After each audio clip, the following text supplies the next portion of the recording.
নমস্কাৰ বন্ধু বান্ধৱীসকল, মই আজি আপোনালোকক এই ভিডিঅ'টোত বাৰ বিয়াৰ মেহেন্দি আৰু জোৰোণৰ কিছু মুহূৰ্ত দেখুৱাবলৈ চেষ্টা কৰিছোঁ।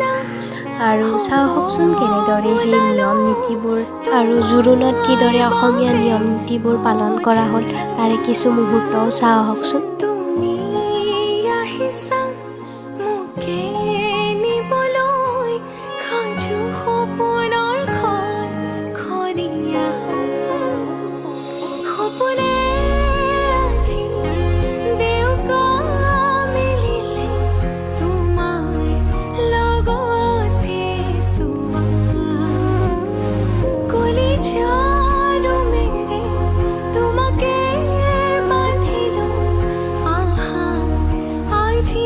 So guys, next biar video ahi ase, video to ভাল লাগিলে লাইক কমেন্ট শেয়াৰ সাবস্ক্ৰাইব কৰি দিব প্লিজ। আজিলৈ বাই।